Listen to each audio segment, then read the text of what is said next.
WhatsApp guys, I hope you are doing well. I am Krishna, welcome to my channel. तो कैसे हो दोस्तों, मैं आशा करता हूँ आप शानदार तरीके से अपनी लाइफ को एंजॉय कर रहे होंगे और अपनी सेहत, फैमिली और पढ़ाई का ध्यान रख रहे होंगे। तो स्टूडेंट्स, दोस्तों, ये आप लोगों के लिए मैं आप लोगों का सेकंड लेक्चर लेके आया हूँ, जिसके अंदर आज हम बात करेंगे केमिकल बॉन्डिंग के बारे में। तो आप लोगों को डेली यहाँ एमसीक्यू दिखते हैं। एमसीक्यू देखने के बाद आप उनको सॉल्व करते हो और अपने आप को चेक करते हो कि आप कौन सी जगह पर जज कर रहे हो। तो स्टार्ट तो करेंगे, लेकिन उससे पहले हम लास्ट डे जो आपको क्वेश्चन दिया था उस क्वेश्चन के बारे में देख लेते हैं कि आप लोगों में से कितने स्टूडेंट्स ने उस क्वेश्चन का आंसर सही निकाला। क्वेश्चन के अंदर आपको क्या बोला जा रहा था? आपको बोला जा रहा था, इन वंडरेबल equation of state of the gas law the constant b, जो कांस्टेंट बी है ये मेजर किस चीज का होता है? ए ऑप्शन के अंदर बोला गया था इंटरमोलिकुलर रिपल्सन, बी के अंदर बोला गया था इंटरमोलिकुलर अट्रैक्शन, सी के अंदर बोला गया था volume occupied by the molecules, D के अंदर बोला गया था intermolecular collision per unit volume. तो इसमें से कोई एक ऑप्शन सही था, तो आप लोगों ने छांटा होगा इसमें से। तो बच्चों, इसमें से अगर आपको बोला गया है भाई कांस्टेंट बी के बारे में बात हो रही है, तो कांस्टेंट बी बच्चों क्या होता है? ये होता है बच्चों वॉल्यूम करेक्शन टर्म। क्या होता है बच्चों? Volume correction term. तो वॉल्यूम करेक्शन टर्म तो बच्चों यहाँ पे दे नहीं रखा था, लेकिन यहाँ पे दे रखा था आपको volume occupied by the molecules. तो बच्चों ये ऑप्शन हो जाएगा सी फॉर चेन्नई, इसका सही आंसर था। तो बच्चों बी क्या हो गया? बी हो गया आप लोगों के लिए यहाँ पे measure of effective volume occupied by the gas molecules. तो बी क्या होता है बच्चों? बी मेजर करता है effective volume of occupied by the gas molecules. अब आप बच्चों आपको बताना है कि वंडरेबल इक्वेशन होती क्या है और उसके अंदर ए का क्या रोल रहता है। कमेंट सेक्शन के अंदर बताना है वंडरेबल इक्वेशन के अंदर ए का रोल क्या रहता है, इसके बारे में आपको कमेंट करके बताना है। ठीक है, स्टार्ट करते हैं बच्चों। आज हम पढ़ेंगे किसके बारे में? Chemical bonding. तो ये जेई के एस्पिरेंट्स हों या नीट के एस्पिरेंट्स हों, दोनों स्टूडेंट्स के लिए आप लोगों के लिए क्रैश कोर्स बहुत ही फायदेमंद साबित होगा। ठीक है, अगर आप लोग चैनल पर नए हो तो प्लीज़ वीडियो को आपको लाइक करना है, चैनल को सब्सक्राइब कर लेना है और जो भी आप लोगों कमेंट रहे हैं उनको आप लोगों को लिख देना। ठीक है, जो भी डाउट्स रहे हैं उनको कमेंट सेक्शन के अंदर लिख देना। आपको एक काम और करना है, ये वीडियो अपने एटलीस्ट 10 फ्रेंड्स के साथ में शेयर करनी है। ठीक है, इसके अलावा 5 व्हाट्सएप ग्रुप्स के अंदर या एफबी के ग्रुप या टेलीग्राम ग्रुप के अंदर आपको इस वीडियो को शेयर जरूर करना है। ठीक है, क्योंकि देखिए आपको फ्री में हर चीज़ प्रोवाइड कराई जा रही है। अगर आप लोग इस चैनल जो भी वीडियो जो बनाते हो उनकी पीडीएफ वगैरह चाहते हो तो उसके लिए @race_IIT/NEET करके ये टेलीग्राम चैनल है, इस पर आप लोग ज्वाइन कर लेना। अभी इसके अंदर टोटल 1000 मेंबर्स ऐड हो गए हैं आप लोगों के। ठीक है, स्टार्ट करते हैं। आप लोगों के सामने पहला सवाल। ठीक है, आप लोगों के सामने स्क्रीन पर आपको पहला सा क्वेश्चन दिख रहा होगा। इस क्वेश्चन के अंदर क्या बोला जा रहा है? आपको बोला जा रहा है कि ये बताइए भाई, फॉलोइंग स्पीसीज जो गिवन है इनका तो किसके अंदर जो इंटर एटॉमिक बॉन्ड एंगल है वो 109 डिग्री 28 मिनट होगा। ये चीज़ आपसे पूछी जा रही है कि कौन से के अंदर 109 डिग्री 28 मिनट बॉन्ड एंगल होगा। तो इस तरीके से देखो, आप इस सवाल को कर नहीं सकते हो सीधा सीधा पहचान लो। तो ए के अंदर बोला जा रहा है NH3BF4-, बी के अंदर NH4+BF3, सी के अंदर NH3BF3 और डी के अंदर NH2-1 और BF3। तो आपको सबसे पहले ये हाइब्रिडाइजेशन से रिलेटेड क्वेश्चन है, तो आपको हाइब्रिडाइजेशन से रिलेटेड चीज़ें पता होना चाहिए कि कौन से हाइब्रिडाइजेशन पे ये वाला एंगल बनता है। ठीक है, तो देखिए आपको याद होगा भाई कि sp3 हाइब्रिडाइजेशन पे बनता है, तो आप लोगों ने इसका आंसर एक बार खुद से दे दिया होगा। तो इसका आंसर तो बच्चों क्या है? A फॉर आगरा है। ठीक है, क्योंकि NH3 का हाइब्रिडाइजेशन में sp3 है और BF4- का भी हाइब्रिडाइजेशन sp3 है। तो सबसे पहले बस आपको ये याद रखना था कि जब कोई भी हाइब्रिडाइजेशन sp3 होता है तो उस केस में एंगल कितना निकल के आ रहा होता है? आपका 109 डिग्री 28 मिनट निकल के आ रहा होता है। ठीक है, लेकिन एक्चुअल बॉन्ड एंगल आपका इससे कम हो रहा होता है। क्यों एक्चुअल बॉन्ड एंगल कम हो जाता है? क्योंकि रिपल्सन हो जाता है बिटवीन द लोन पेयर और बॉन्ड पेयर के बीच में, जिससे क्या हो जाता है उसके अंदर कॉन्ट्रैक्शन आपको देखने को मिलेगा। जैसे NH3 इस तरीके से दिख रहा है आपको, इसके इस तरीके की स्ट्रक्चर दिखती है। तो बॉन्ड पेयर और लोन पेयर में क्या देखने को मिलता है बच्चों? यहाँ पे आप लोगों को रिपल्सन देखने को मिलता है। ठीक है, क्या देखने को मिलता है? लोन पेयर बॉन्ड पेयर में रिपल्सन देखने को मिलता है, जिससे वो कॉन्टैक्ट हो जाता है। अब अगला क्वेश्चन आप लोगों के सामने, आपको बोला गया है number of sigma bond. Sigma bond बताने आपको P4O10 के अंदर total number of sigma bond कितने होते हैं? ए के अंदर बोला गया 6, बी के अंदर 7, सी के अंदर 17, डी के अंदर 16। कोई भी एक ऑप्शन सही है। आप लोगों को ऑप्शन आप लोगों ने छांट लिया होगा। चलिए बात करते हैं अब आंसर की। तो आप आंसर क्या बच्चों? डी फॉर दिल्ली, मतलब 16 नंबर ऑफ सिग्मा बॉन्ड्स हैं इसके अंदर। कैसे छांटने थे? अगर आप लोगों ने डायग्राम बना लिया होगा तो आप आसानी से छांट सकते हो। ये P4O10 का डायग्राम है। देखो 4 तो फॉस्फोरस हो गए, 1 2 3 4। ठीक है, 4 फॉस्फोरस देखने को मिल रहा है यहाँ पे आपको, बाकी ऑक्सीजन देखने को मिल रहे हैं। तो सिग्मा बॉन्ड की अगर बात करूँ, सिग्मा बॉन्ड का मतलब क्या होता है? जहाँ भी सिंगल लाइन दिख जाएगी वो सब क्या होते हैं? Sigma bond. सिग्मा बॉन्ड की दूसरी पहचान क्या होती है? सिग्मा बॉन्ड के अंदर 2 इलेक्ट्रॉन होते हैं। पाई बॉन्ड की पहचान क्या होती है? जहाँ पर भी कभी बॉन्ड में 2 लाइन दिख जाएंगे तो कौन सा हो गया? पाई बॉन्ड हो गया। या 3 लाइन दिखती है वहाँ भी पाई बॉन्ड आपको देखने को मिल जाता है। ठीक है, लेकिन जब 3 लाइन दिखती हैं तो वहाँ पर 2 पाई बॉन्ड होते हैं, ठीक है, और 3 सिंगल लाइन दिख रही हैं तो कितने सिग्मा बॉन्ड हो गए, 3 सिग्मा बॉन्ड होते हैं। जब आपको केवल एक ही मतलब 2 ही आपको लाइन दिख रही है केवल, तो उसका मतलब 1 पाई बॉन्ड होगा, यहाँ पर 2 सिग्मा बॉन्ड होंगे, ठीक है। अगर मैं टोटल नंबर ऑफ इलेक्ट्रॉन्स की बात करूँ इसके अंदर, अगर आपको 2 लाइन दिख रही है तो एक लाइन के अंदर 2 इलेक्ट्रॉन, 2 लाइन के अंदर कितने इलेक्ट्रॉन जाएंगे, 4 इलेक्ट्रॉन, यहाँ पर 3 लाइन के अंदर कितने इलेक्ट्रॉन जाएंगे, 6 इलेक्ट्रॉन्स। तो ये आपको पता होना चाहिए किसके अंदर कितने इलेक्ट्रॉन्स होते हैं, ठीक है। तो नंबर ऑफ सिग्मा बॉन्ड यहाँ पर कितने हो जाएंगे, सिंगल लाइन आप लोग जोड़ लोगे, जितनी सिंगल लाइन होंगी तो कितनी सिंगल लाइन देखने को मिल रही है आपको, 16 सिंगल लाइन यहाँ पर देखने को मिल रही है। इसलिए आपका आंसर क्या हो गया, डी फॉर डेली आंसर हो गया, ठीक है। इस क्वेश्चन की बात करते हैं। क्वेश्चन आप लोगों के सामने स्क्रीन पर है। A square planar complex is formed by hybridization of which atomic orbitals, कि अगर आपको स्क्वायर प्लेनर कॉम्प्लेक्स बनाना है, कैसा बनाना है बच्चों, स्क्वायर प्लेनर कॉम्प्लेक्स बनाना है, और आपको बोला जा रहा है कि इसमें हाइब्रिडाइजेशन के अंदर कौन कौन से एटॉमिक ऑर्बिटल्स आपके इंक्लूडेड होंगे। ए के अंदर बोला जा रहा है S P x P Y D Y Z, B के अंदर S P x P Y D x square Y square, C के अंदर S P x P Y D Z square, D के अंदर S P Y P Z D X Y.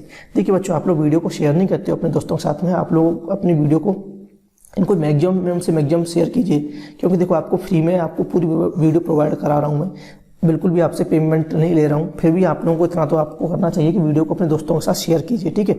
अब देखिए, इसमें से बच्चों कोई एक ऑप्शन सही होगा, तो आप लोगों ने अपना आंसर छांट लिया होगा, तो आंसर क्या बच्चों, बी फॉर बॉम्बे, मतलब कौन सा हो गया, s P x P Y D x square Y square. ये आप लोग कैसे छांटोगे, अगर आपको पता हो कि भाई स्क्वायर प्लेनर जो कॉम्प्लेक्स होता है उसका हाइब्रिडाइजेशन क्या होता है, स्क्वायर प्लेनर कॉम्प्लेक्स का DsP2 हाइब्रिडाइजेशन होता है स्क्वायर प्लेनर कॉम्प्लेक्स का, ठीक है, स्क्वायर प्लेनर कॉम्प्लेक्स का। तो वहीं से मेरे को समझ में आ गया, इसके अंदर क्या होगा, एक तो एस ही होगा, दूसरा पी स्क्वायर है, मतलब एक पी एक्स होगा, एक पी वाई होगा, अब एक डी है, तो डी ऑर्बिटल कौन सा होगा, d x square Y square होगा। तो इसके अंदर बॉन्ड एंगल बच्चों कितना बन रहा होता है, 90 डिग्री। तो आपको याद रखना है स्क्वायर प्लेनर का हाइब्रिडाइजेशन क्या होता है, DsP2 होता है, और बॉन्ड एंगल कितना होता है, 90 डिग्री होता है, ठीक है। अब बात करते हैं अगले सवाल की। यहाँ पे क्या बोला गया है आपको, the maximum number of 90 degree angles between, ये अच्छा क्वेश्चन है, ठीक है, angles between bond pair of electron in observe, ठीक है। 90 डिग्री का मैक्सिमम नंबर ऑफ एंगल कौन से बॉन्ड पेयर के बीच में आपको देखने को मिलेगा। ए के अंदर बोला गया DsP3 हाइब्रिडाइजेशन, ठीक है, बी के अंदर आपसे बोला गया sp3d हाइब्रिडाइजेशन, सी के अंदर बोला गया DsP2 और डी के अंदर बोला गया sp3d2 हाइब्रिडाइजेशन। तो बच्चों आप लोगों ने अपना आंसर निकाल लिया होगा। आंसर क्या है, डी फॉर दिल्ली, आंसर क्या है, D for Delhi, sp3d2 hybridisation आप लोगों का आंसर है, ठीक है। अब किस तरीके से अप्रोच करनी थी, उन्होंने बोला मैक्सिमम, ठीक है। तो देखिए यहाँ पे क्या देखने को मिला आपको, इस वाले जब स्ट्रक्चर बनाई आपने DsP2 हाइब्रिडाइजेशन की, स्क्वायर प्लेनर जब आपने स्ट्रक्चर बनाई, तो यहाँ पे कितने बॉन्ड एंगल दिख रहे हैं, 1 2 3 4, मतलब 4 90 डिग्री के बॉन्ड एंगल देखने को मिल रहे हैं, ठीक है। तो ये भी आपको याद रखना है। वहीं अगर बात करूँ sp3d की या DsP3 की, तो कितने देखने को मिल रहे हैं, 6 देखने को मिल रहे हैं। कितने देखने को मिल रहे हैं, 6। ये स्ट्रक्चर होती है sp3d या DsP3 की, तो 1 2 3 4 5 और एक जो आपको दिख नहीं रहा पीछे वाला 6, ठीक है। वहीं अगर sp3d2 की अगर बात करूँ बच्चों में, तो sp3d2 के अंदर अपने को कितने देखने को मिलते हैं, 12 देखने को मिलते हैं। देखो 1 2 3 4 5, एक 6 और इसके 6 इसके पीछे, ठीक है। इस तरीके से बच्चों कितने देखने को मिलते हैं आपको, 12 90 degree angle bond pair angle इसके बीच में देखने को मिलते हैं, ठीक। कौन से हाइब्रिडाइजेशन में, sp3d2 में। यहाँ आप लोगों को मैंने पहले बता दिया था, अच्छा क्वेश्चन है, ठीक है। अगला सवाल बच्चों आप लोगों के सामने स्क्रीन पर है। इस क्वेश्चन के अंदर आपसे क्या बोला जा रहा है, which one of the following species, इसमें से जो स्पीसी दे रखी है कौन सी डायमैग्नेटिक है नेचर के अंदर, ठीक है। कौन सी बात हो रही है, डायमैग्नेटिक। तो ये डायमैग्नेटिक और पैरामैग्नेटिक वाला कॉन्सेप्ट आप लोगों को पता होना चाहिए। ए के अंदर बोला जा रहा है He+2, बी के अंदर बोला जा रहा है H2, सी के अंदर बोला जा रहा है H2+, डी के अंदर बोला जा रहा है H2-। तो कोई एक ऑप्शन होगा, इसमें से आपने छांट लिया होगा। तो आंसर क्या है बच्चों, बी फॉर बॉम्बे, मतलब H2। क्या आंसर है बच्चों, H2 आपकी डायमैग्नेटिक। अब छांटनी किस तरीके से थी, तो देखिए मैं आपको 1 बाय 1 सबको निकाल के दिखाऊंगा। तो देखिए यहाँ पे आपने मॉलिक्यूलर ऑर्बिटल थ्योरी पढ़ी होगी। मॉलिक्यूलर ऑर्बिटल थ्योरी के अकॉर्डिंग यहाँ पे जब अपन उसको फिल करते हैं, तो सिग्मा He+2 में कितना आ रहा है, सिग्मा 1s2 सिग्मा 1s1। तो यहाँ पे एक अनपेयर्ड इलेक्ट्रॉन निकल के आ रहा है, तो अनपेयर्ड इलेक्ट्रॉन हो रहा है। तो बच्चों ये क्या हो जाएगा, आप लोगों के लिए पैरामैग्नेटिक हो जाएगा, ठीक है। अब जहाँ पे कोई भी अनपेयर्ड इलेक्ट्रॉन नहीं होगा वो आपका डायमैग्नेटिक होगा। तो देखो H2 के अंदर कितना आपके आ रहे हैं, आपके लोगों के यहाँ पे देखो 2 इलेक्ट्रॉन थे, 2 इलेक्ट्रॉन सीधे इसके अंदर फिल हो गए, सिग्मा स्टार के अंदर तो 0 आ रहा है, मतलब ये इसके अंदर कोई भी अनपेयर्ड इलेक्ट्रॉन है ही नहीं। तो H2 तो आपका आंसर है ही। अगर वहीं H2+ की बात करूँ तो यहाँ पे आपके पास एक इलेक्ट्रॉन बचा इसके अंदर, तो सिग्मा 1s1 हो गया, सिग्मा 1 स्टार 0, लेकिन एक इलेक्ट्रॉन इसके अंदर है, मतलब इसका कंप्लीटली फिल्ड नहीं है सिग्मा s ऑर्बिटल। H2- के अंदर इसका sigma star s orbital complete field नहीं है। तो एब्सेंस ऑफ अनपेयर्ड इलेक्ट्रॉन जब कभी भी होगा बच्चों, तो वो आपका क्या हो जाएगा, डायमैग्नेटिक होगा। तो H2 वाले केस में आपका आंसर हो गया। अगली चीज़ की बात करते हैं। अगला क्वेश्चन आप लोगों के सामने है, ये आइसोइलेक्ट्रॉनिक स्पीसीज से रिलेटेड आपको लास्ट ईयर में क्वेश्चन पूछे गए हैं। यहाँ पे क्या बोला जा रहा है आपको, of the following set which one does not contain isoelectronic species, कि जो सेट गिवन है कौन से सेट के अंदर आपको आइसोइलेक्ट्रॉनिक स्पीसीज गिवन नहीं है। आइसोइलेक्ट्रॉनिक स्पीसीज का मतलब क्या होता है, ऐसी स्पीसीज जिनके अंदर नंबर ऑफ इलेक्ट्रॉन्स कैसे रहे बच्चों, सेम रहे, नंबर ऑफ इलेक्ट्रॉन्स क्या रहे, सेम रहे। ये आपको याद रखना है, नंबर ऑफ इलेक्ट्रॉन्स क्या रहने चाहिए बच्चों, सेम रहने चाहिए। तो ए के अंदर PO4 3 बी, फिर उसके बाद SO4 2 सी और ClO4 माइनस के बारे में बात की गई है। बी के अंदर Cn N2 C2 2, सी के अंदर SO3 2 CO3 2 और NO3 और डी के अंदर BO3 3 CO3 2 और NO3 इसमें से कोई एक ऑप्शन सही है। आप लोगों ने छांट लिया होगा, आंसर क्या बच्चों, C4 चेन्नई वाला। कौन सा है, C4 चेन्नई, मतलब SO3 2 CO3 2 NO3 अपन अब इसके नंबर ऑफ इलेक्ट्रॉन्स चेक कर लेते हैं। SO3 2 के अगर मैं चेक करता हूँ, सल्फर के अंदर कितने 16, ठीक है, फिर ऑक्सीजन के अंदर 8, 3 ऑक्सीजन है तो इंटू 3 कर दिया, 2 इलेक्ट्रॉन्स के ऊपर है, मतलब टोटल इलेक्ट्रॉन कितने हो गए 42। फिर CO3 2 के अंदर चेक किए, कार्बन के अंदर 6, ठीक है, फिर ऑक्सीजन के अंदर 8 इंटू 3 24, क्योंकि 3 ऑक्सीजन है यहाँ पे, प्लस 2 इलेक्ट्रॉन ऐड कर दिए 32। फिर NO3 नाइट्रोजन के अंदर 7, ऑक्सीजन के अंदर 8 है, 3 ऑक्सीजन है, 8 3 24, एक इलेक्ट्रॉन उसमें ऐड कर दिया 32। मतलब तीनों में क्या निकल के आ रहा है बच्चों, यहाँ पे ये देखने को मिल रहा है, तीनों कैसे आ रहा है, डिफरेंट देखने को मिल रहा है यहाँ पे आपको। और उसने बोला है नॉट कंटेन, कौन सी आइसोइलेक्ट्रॉनिक स्पीसीज नहीं है, आइसोइलेक्ट्रॉनिक स्पीसीज नहीं है। तो सी वाले के अंदर बस आपको सेम देखने को नहीं मिल रही, बाकी सबके अंदर आपको सेम देखने को मिल रहे होंगे जब आप इनके नंबर ऑफ इलेक्ट्रॉन्स को काउंट करोगे तो, ठीक है। अब बात करते हैं, विच of the following hydrogen bond is the strongest, ये कौन सा हाइड्रोजन बॉन्ड भाई इसके अंदर सबसे स्ट्रॉन्गेस्ट है। हाइड्रोजन बॉन्ड स्ट्रॉन्गेस्ट की बात हो रही है। ए के अंदर OH फिर F के बीच में, बी के अंदर OH के बीच में, सी के अंदर FH के बीच में, डी के अंदर OHO के बीच में। आपने अपना आंसर निकाल लिया होगा। आंसर की बात करते हैं, आंसर है आपका C4 चेन्नई, ठीक है। जैसे आपके पास हाइड्रोजन बॉन्डिंग स्ट्रॉन्ग है सबसे FH और F के बीच में। किस तरीके से देखा, क्योंकि देखिए सबसे ज़्यादा इलेक्ट्रॉन एक्टिविटी किसके, फ्लोरीन की, जब उसकी इलेक्ट्रॉन एक्टिविटी सबसे ज़्यादा है तो उसके बीच में हाइड्रोजन बॉन्डिंग कैसी होगी, सबसे ज़्यादा होगी। इसलिए FH बॉन्ड बच्चों कैसा हो गया आप लोगों के लिए, सबसे स्ट्रॉन्ग बॉन्ड हो गया, ठीक है।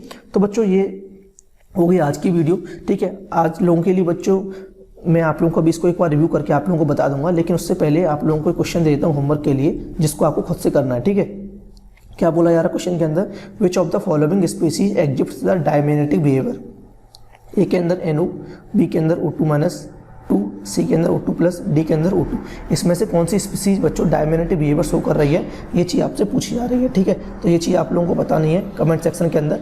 उससे पहले मैं आपको देख लेते हैं हमने क्या क्या रिव्यू किया। सबसे पहले बच्चों यहाँ पे अपन ने बॉन्ड एंगल के बारे में क्वेश्चन देखा, फिर second question pi bond sigma bond से रिलेटेड देखा, तीसरे क्वेश्चन में स्क्वायर कॉम्प्लेक्स से रिलेटेड देखा, और फिर उसके बाद अपन ने क्वेश्चन 90 डिग्री एंगल से रिलेटेड देखा, फिर अपन ने डायमैग्नेटिक नेचर वाली कॉन्सेप्ट समझा, फिर अपन ने आइसोइलेक्ट्रॉनिक स्पीसीज का कॉन्सेप्ट समझा, फिर अपन ने हाइड्रोजन बॉन्डिंग का कॉन्सेप्ट समझा, और ये आखिरी क्वेश्चन आप लोगों के लिए घर के लिए, ठीक है। अगली वीडियो के अंदर बच्चों अपन जिस टॉपिक के ऊपर बात करेंगे वो टॉपिक्स जो हैं उनको आप लोग यहाँ पे देख लीजिए। आपको पढ़ के आना है एटॉमिक स्ट्रक्चर, जिसके अंदर discovery of sub atomic particles, electron, proton, neutron, Thomson model, Rutherford atomic model, उनकी limitation, nature of electromagnetic radiations, photo electric effect, spectrum of hydrogen atom, Bohr's model of hydrogen atom, उसके postulate, deviation of relations of energy of electron, radius of different orbitals, limitation of Bohr's model, dual nature of matter, de Broglie relationship, Heisenberg uncertainty principle, elementary ideal gas, quantum mechanics, quantum mechanical model of atom, उसके important feature,